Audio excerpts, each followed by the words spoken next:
Welcome to the deep dive. We take some amazing sources and basically pull out the best bits, the key insights, just for you.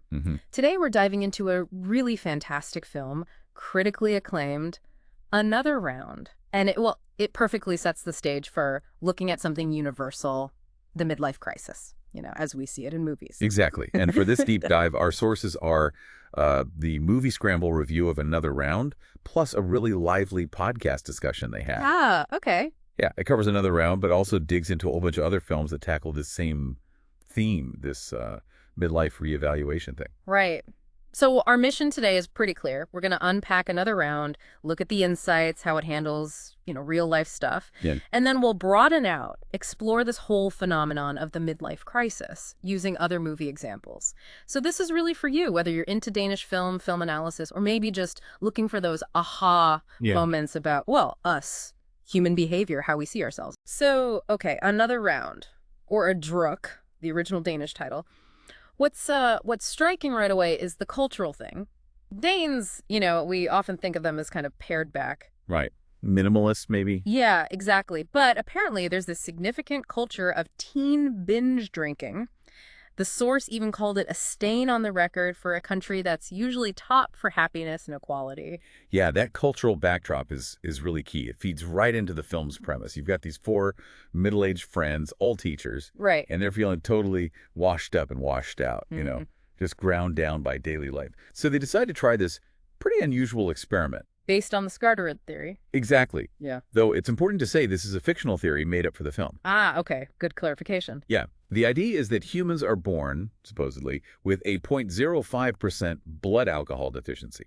And if you maintain that level all day, well, that's the key to relaxing, enjoying life, being productive. Wow. Oh. And Martin, Mads Mikkelsen's character, he just dives right in. Vodka, wine, straight away. The start of the film has this lightness, doesn't it? Almost like they're naughty schoolboys again. Totally. You see them with their coffee mugs and water bottles, giving these knowing winks, stashing booze in cupboards, even the school toilets. It's like this giddy secret. It really is. What does that initial phase, that sort of perceived success, tell us about why these quick fixes are so appealing when you hit that midlife slump? Oh, it says a lot, Right. I think, about wanting a simple answer. Yeah. Right? For really complex feelings. And they genuinely feel it's working at first. Yeah. Yeah, their teaching gets better or seems to. Students are more engaged. The guys feel they're getting back their, joie de vivre. Sex drive improves, social life. And the film shows this with the breathalyzer readings on screens. Yeah, these little title cards tracking their levels. Plus, there's that brilliant montage of world leaders, Sarkozy, Boris Johnson, sort of hiccuping and slurring in public. Yeah. Adds to the whole absurd vibe. Right. And the soundtrack helps, too. It's this cool mix. Danish songs, piano, pop music. It really boosts that initial kind of chaotic fun. But then it turns quite sharply. Oh, instantly. 1 minute, it's, like you said, fun, bad dad dancing, absinthe. The next, they're staggering around a supermarket, looking like people you'd, try to avoid on the night bus home, as the source put it. That contrast is exactly where the film hits hardest. Yeah. Thomas Vinterberg, the director, he just balances that initial buzz with the grim reality so well. Yeah. The source mentions Nikolaj pissing the bed, Martin waking up on the street bloodied and bruised. It shows how fast it spins out of control. And Tommy's story, Thomas Bo Larsen. Yeah, his story is maybe the saddest of all. It really highlights how society often just turns away from people who desperately need help. Yeah. There's this observation that the football match scene, that's kind of their peak, the crescendo, where they're actually managing it. Okay. But then they decide, let's push it further. And that's the tipping point into the downward spiral. Really dangerous stuff. The film's power is that it doesn't lecture you, though, does it? Not at all. That's the brilliance. Yeah. By making that initial experiment seem genuinely appealing, almost seductive, Right. kind of pulls you in. Yeah. Makes you question your own ways of coping, Yeah. It's not just saying drinking is bad. It's asking, are we really dealing with our dissatisfaction or just numbing it? Which is, I think, a huge question for anyone rethinking their life. And the acting, wow, the drunk acting is just, it's incredible. So convincing. Absolutely. Mikkelsen and Larsen especially, they really stand out. So there's that image, that slow motion montage of the men screaming into the void. Yeah. Just raw. Yeah, it functions like a morality tale, but crucially, like you said, it never lectures. Mikkelsen's just so nuanced, so emotive. Definitely one of his best performances, maybe since The Hunt. And Larson as Tommy, he's heartbreaking. Looks like a winded puppy. His life just seems, well, slightly more shit than everyone else's. Even his dog. The dog with no hind legs. Right. It's just relentless. Yeah. And I think for you, the listener, what hits home is the relatability. It's just four guys. They're bored. They're dissatisfied. It's not some huge tragedy that kicks it off. It's the grind. Yeah. And Martin's classroom moment, that really funny comparison he does, making the students choose between like FDR, who he paints as an alcoholic, Right. and Hitler, who seems like the good, healthy guy on paper. It shows that spark coming back, you know, the teacher he probably used to be. Yeah, it does. It underlines that this kind of crisis isn't always about big drama. Sometimes it's just the joy slowly leaking out of everyday life. And the film really anchors this in that Danish drinking culture we mentioned. There's that scene, the history teacher talking to his 16-year-old student. Oh, yeah. And it turns out the kid drinks something like 50 units of alcohol a week. Wow. 50. Yeah. And the opening scene itself, teenagers just cavorting around a lake, this big hedonistic drinking game. It shows how normalized it is. Yeah. Which makes the original title, Druck, meaning binge drinking, even more direct. Another round definitely softens it for international audiences, I guess. It does. It's less confrontational. Our Source podcast even had this funny tangent, didn't they, about the Finland doesn't exist conspiracy theory. Oh, yeah. That weird online thing about Finland being a fake Japanese-Russian fishing zone. It's bizarre, but it kind of relates in a funny way how we can grab onto strange ideas or escapist things. Yeah, like distractions. Exactly. Maybe to avoid facing the bigger, more difficult stuff, like the guys in the film trying this extreme theory instead of, you know, dealing with their actual lives. That's a great connection. So, yeah, another round really does set the stage perfectly for looking at the wider theme, the midlife crisis in other films. Let's dive into some of those. Okay. Where should we start? How about a real suburban classic?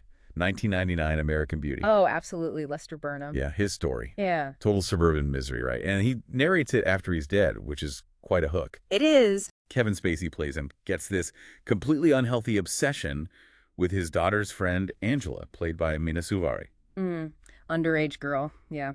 Very uncomfortable. Very. And his wife, Carolyn, Annette Bening, she's having her own crisis, her own affair. Plus, you've got Chris Cooper as the pretty mental next-door neighbor. It's just brilliant at stripping away that perfect suburban facade, isn't it? Shows all the shit going on underneath. Totally. Even in those supposedly nice areas. And that title meaning American Beauty being a type of rose. Yeah, one that looks beautiful but has a real tendency to rot from the roots. Perfect metaphor. That sense that the life you've built is just decaying from the inside, which makes people want to smash it all up, maybe. Exactly. It captures that feeling of internal unraveling, not always a big bang, but a slow rot of that perceived perfection. Okay, so from suburbia to academia. Wonder Boys from 2000. Right. A different kind of crisis. Here we have Grady Tripp, Michael Douglas. He's a professor, a novelist. Who wrote one big hit. Yeah, years ago.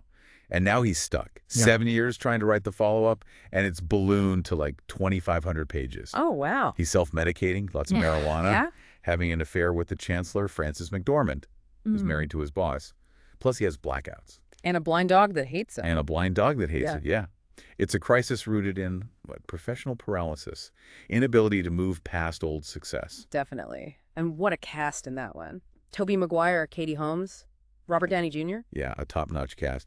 And Downey Jr.'s role, that was seen as a big gamble back then because of his own personal problems. Right, adds another layer, doesn't it?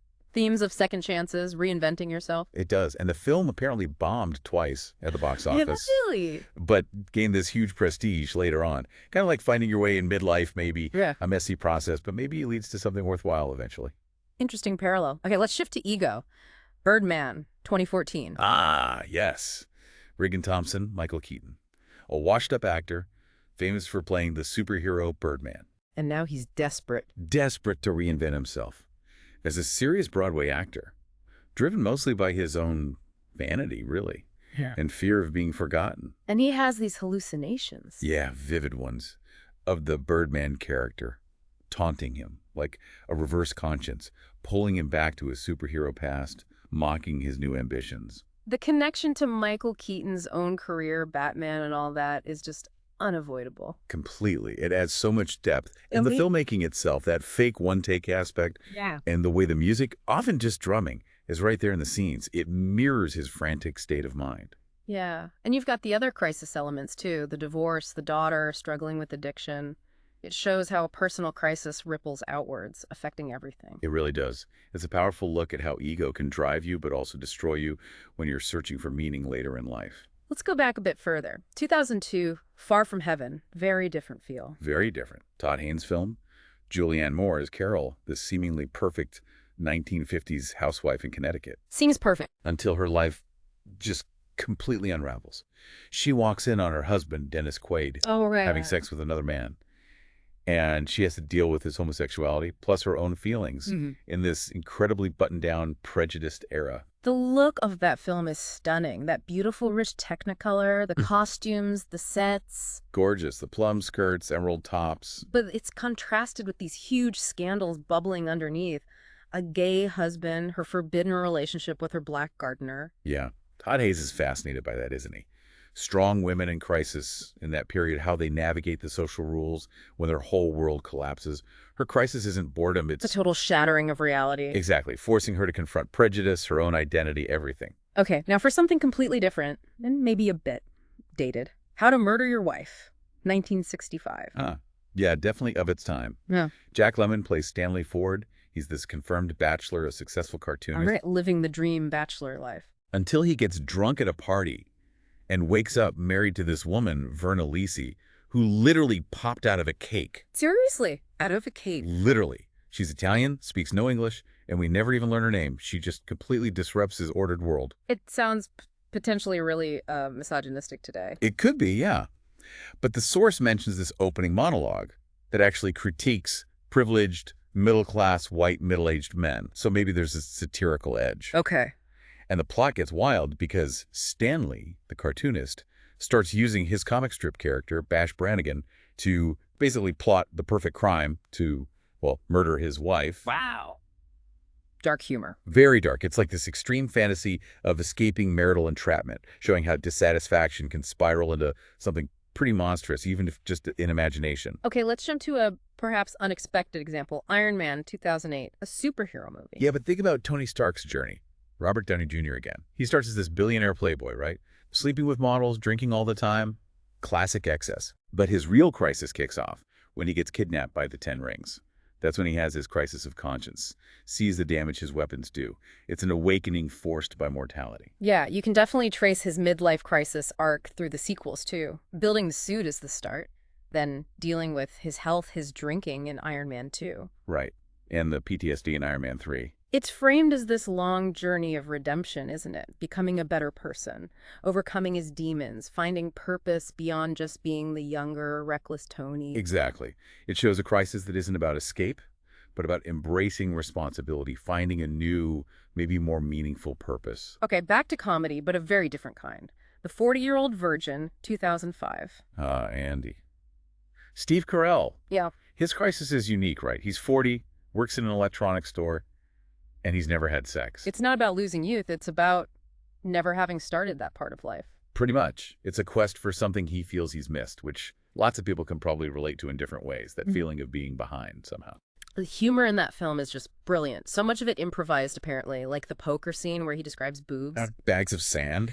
Yes, or the speed dating scene with Gina. It's genuinely really, really funny, but you feel for him, too. It's sympathetic. Totally. And that chest waxing scene? Oh, God, yeah. Apparently that was real. Like actually real waxing. Carell really bled. Grim. Oh, dedication. It reminds you that a midlife crisis can just be about finally tackling stuff you've put off, facing insecurities, finding a bit of courage. Yeah, exactly. Okay, another slightly older one, but very unusual. The Swimmer, 1968. Burt Lancaster. Right. Yeah, he plays Ned Merrill. He's like 50-something. And he gets this idea to swim home across all his neighbors' swimming pools. Calls it a symbolic river named after his wife. It's quite surreal, isn't it? He's basically in swimming trunks for almost the entire movie. Yeah, small blue trunks. It's this surreal drama. And as he swims from pool to pool, talking to neighbors... The perfect life starts to crack. Exactly. The film subtly reveals his life is a total facade. It leads to this really dramatic ending. Just devastating. And the weird fact about Burt Lancaster being afraid of water. Yeah. Apparently, actually afraid of water. Yeah. Had to overcome it for the role. Which kind of mirrors the character pushing through something difficult, maybe. Maybe. It's a powerful film about denial crumbling, about the illusion of the perfect life just dissolving. Oh, and Joan Rivers has an early cameo. Right. Forgot about that. Okay, one more. Very powerful. The Wrestler, 2008. Mickey Rourke. Incredible comeback role. Absolutely. He plays Randy the Ram Robinson. He was a big pro wrestling star in the 80s. Now he's faded. Doing small indie shows, working part-time. But he still craves the love of the fans. Desperately. He's estranged from his daughter. His closest relationship is with Cassidy, the stripper played by Marissa Tomei. Who's having her own crisis about aging in her line of work. Exactly. It's this really poignant look at clinging to past glory, searching for validation when the world's moved on.